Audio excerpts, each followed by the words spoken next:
has never seen this before.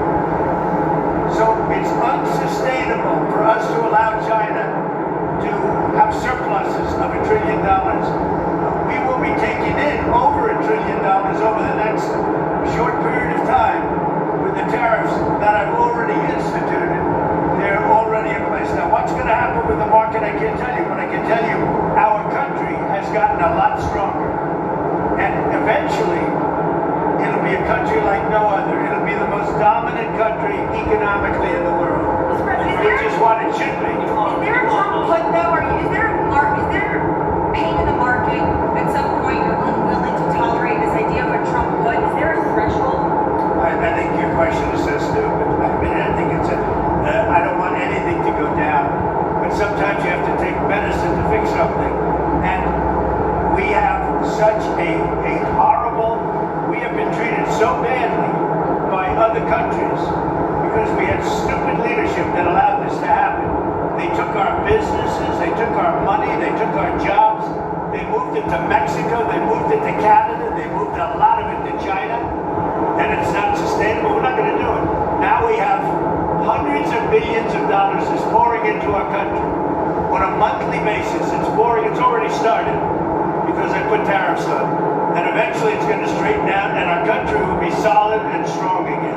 Elon Musk has said he was for zero tariffs between the U.S. and Europe. Is that a place you'd like to also get to? Well, the problem is that Europe has made a fortune with us. You know, Europe also has had a tremendous surplus with the United States. Europe has treated us, it's a little smaller, but they've treated us very, very badly.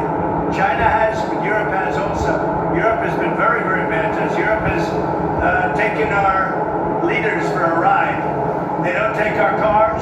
They don't take our food products. They don't take anything. And we take their cars, Mercedes, Volkswagen, BMW. You know, we take their millions of cars. They take no cars. They don't take our farm product. They don't take anything. Europe's treated us very badly. We put a big tariff on Europe. They are coming to the table. They want to talk. But there's no talk unless they pay us a lot of money on a yearly basis. Number one for present, but also for past. Because they've taken a lot of our wealth away, and we're not going to allow it to happen. Sir, have you talked to any tech leaders over the weekend about the tariffs? Yeah, I talked to the biggest in the world. I talked to the biggest of them all. Many of them, but I've talked to, I would say 4 or 5 that are considered the biggest. They don't, and you know what they said?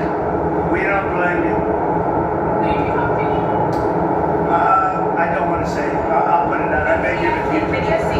I have to find out if they mind. You know, I don't know if that was a confidential call or not, but we had 5 or 6. I've spoken to many countries. They all want to do, just so you understand the power of what I'm doing. Every country is calling and being very solicitous of us. Very, very nice. They're being very nice.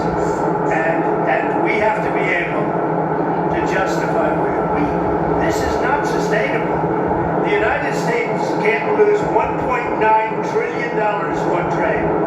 We can't do that and also spend a lot of money on NATO in order to protect European nations. We cover them with military, then we lose money on trade. The whole thing is crazy. And I got elected on that basis. We explained it. You know, the American people understand it a lot better than the media. But the media understands it. And much of the media writes correctly about it, I must say. Okay. Sir, when are the next set of talks with Russia and who will participate and where are we in terms of making progress in terms of peace? We're talking to Russia. We'd like them to stop. I don't like the bombing. The bombing goes on, and every week thousands of young people are being killed.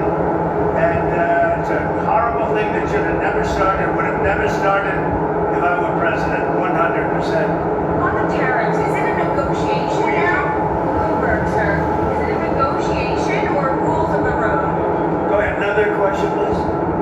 Sir, about TikTok. She has too many questions. Sir, about TikTok, there was a report that there was about to be a deal, but China changed its mind because of the I'd say it tariffs. was largely true. The report is that we had a deal pretty much with TikTok. Not a deal, but pretty close.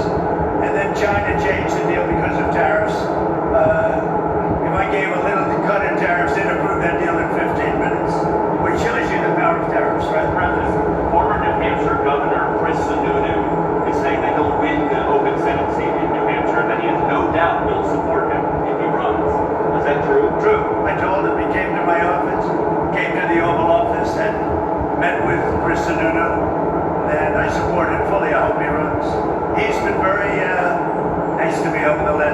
year or so. No, I hope he runs. I think he'll win that seat.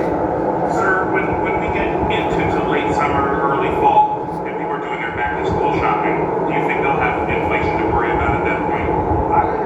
I don't think inflation's going to be a big deal because if you look at me, I took in hundreds of billions of dollars. This is not new to me. I took in during my 4 years hundreds of billions of dollars from China. And we also took in a lot of money from other countries, but in particular China, because it was just getting started. And we had no inflation. Who had inflation was Biden. Biden had the worst inflation in the history of our country. I had no inflation. We had a perfect country. We had no wars. I ended them all. I defeated ISIS. Everything was good. And then when this numbskull got in, as they really call themselves now, numbskulls, but when he got in, bad things happened to our country, including our open border.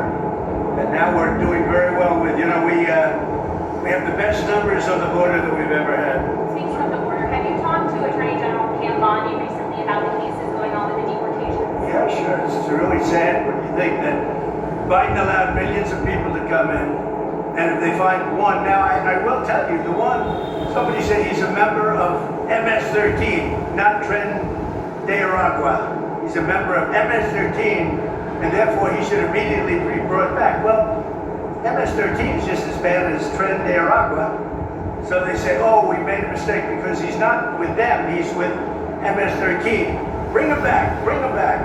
MS-13 is a very bad group. Sir, Maybe as bad, actually. how concerned are you about the measles outbreak? There was another fatality today. And what else would you like to see in terms of the response? Well, I think they're doing reports on it. It's so far a fairly small number of people relative to what we're talking about. Something that people have known about for many, many years. I mean, measles has been, this is not something new.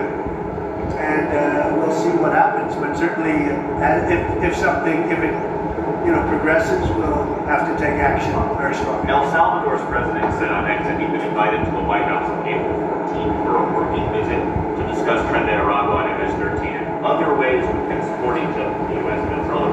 I was curious if you could expand more on what some of these other ideas you had for El Well, Salvador. I think, you're in the way of that camera, by the way. You should at least say that the camera operator should probably say that she's shooting the back of your head. I don't know why she doesn't say it. I have to say it instead. I have great respect for him. I know him. I've known him for a long time. He's a young leader, and he's very tough on crime. Very, very tough on crime. And in their system, their prison system, they spend a tiny fraction of the money that this country spends. So, but he is coming in, I don't know when, but he is coming in sometime over the next couple of weeks. What are you and Prime Minister Netanyahu going to speak about tomorrow? We're going to talk about trade, and we're going to talk about the obvious subject. You know what the obvious subject is? Do you have any news for us? I'm trying to do trade just to keep it down. Oh, good. Well, there's a lot of things going on with the Middle East right now that have to be silenced. We had no problem with the Middle East. Everything was done. We had no problem with Iran. We had no problem with anybody. And then you had October 7th. And that was all because Iran, as you know, was not giving money to anybody because they had no money.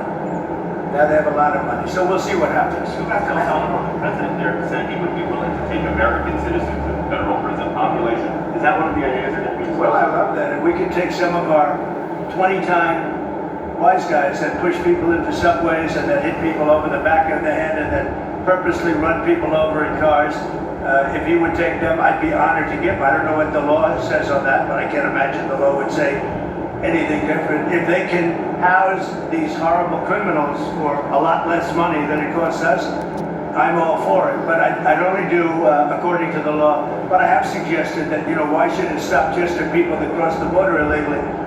We have some horrible criminals, American grown and born, and if we have somebody that bops an old woman over the head, if we have somebody that is in jail 20 times and goes back and shoots people all over the place and then has a bad judge or a bad prosecutor that do nothing about him, all they worry about is politics, they don't worry about that.